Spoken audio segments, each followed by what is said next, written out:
Boss, mga kaburaot at tayo mga kabiyahero pala. Andito na tayo sa bahay sa Pampanga. Oh. Ngayon ako ng chicheria pang pulutan. Ayan, dito na tayo sa bahay at ang aking isang case. Ang aking pulutan din na bangus, pritong bangus siya GG. Ayan, yung ibang gamit. Paano ko maulan? Maglalagay sana ako ng Christmas light doon sa may bakod. Maulan. Eto, dito tayo sa loob ng bahay. Yeah. Bisitahin ko lang aking mga friendship.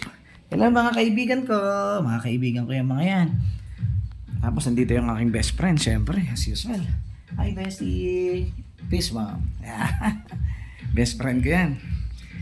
Maulan, hinahabol ako ng bagyo. Nung nakaraan din, umuwi ako rito. Bagyo sa Maynila, di ba? Yung uwan. Akala ko wala rito. Signal number 3 dito sa Maynila, signal number 3 din dito. Ngayon may bagyo sa Mindanao. Maulan dito, kanina pagdating ko araw, boss biglang kumulimlim. Bababa pa lang ako ng kotse, kumulimlim. Hinahabol talaga ako ng mga bagyo na yan. Wala silang patawad. Ay, o paano, maghahakot muna ako, pabalik na ng mga gamit ko. At ayusin ko rito kasi, mag-aayos kasi kaya ako umuwi rito. Maglalagay ako ng Christmas light dyan, yung solar ko. Yan, yung dati kong nilalagay. Ang problema, umuulan. Paano tayo makapaglagay? Hindi naman niya may langit po. Walang pakisama, di ba? Walang pakisama yung langit, grabe.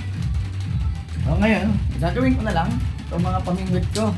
Sa 23, November 23 kasi mamingwit kami. Dapat nga bibisitahin ko yung Candaba Dam ngayon. Umulan eh.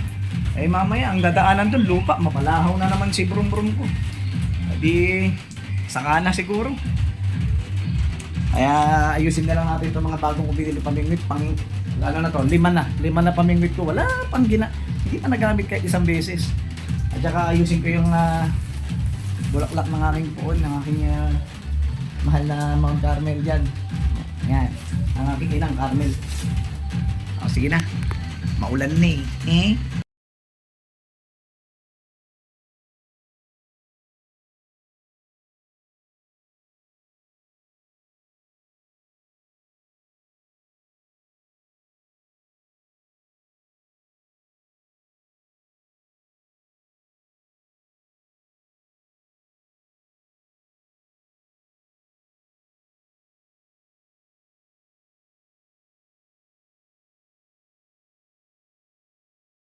Mga kabiyahero, dito naman kami ng aking kumparing utol at nagtatagay naman kami. Tapos na namin anuhin yung aming mga pamingwit na gagamitin namin sa 23. Pupunta kami ng Nabotas, tapos diretso kami ng Bacoor. Pamimingwit kami. Ang dala namin drum. Sasagwanin lang namin yan. Kumpanyero. Inaantay namin yung isa namin kumpare kasi sabi pupunta raw siya dito. Hindi ko alam, nasa Baliwag pa eh. Tapos si Kuya Andres, hindi ko kasi nasabihan kanina kasi akala ko hindi ako magiinom eh. Ito, pulutan namin. Bangus. Rito.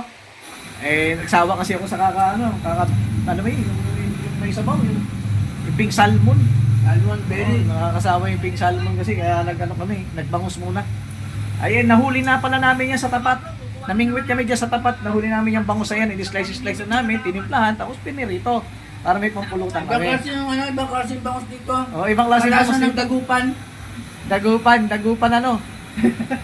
Dagupan shore. Hala, tagay na.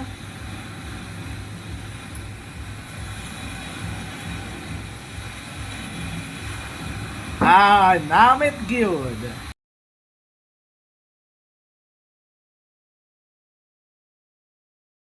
Mga kabiyahero, iba na naman yung kasama ko. Ganyan talaga, pagka-pogi, iba-ibang kasama. Lalasing yung kalbo, yung nabugok na itlog. Nawala. Yung bilas ko naman ang kainuman ko.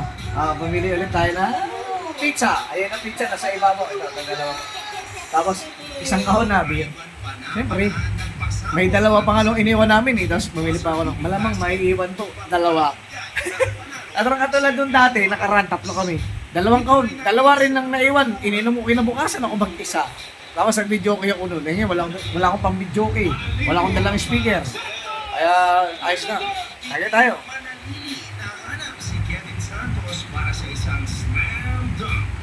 Raise the roof. Kevin Santos. Isa pang Pamilyar sa akin yun.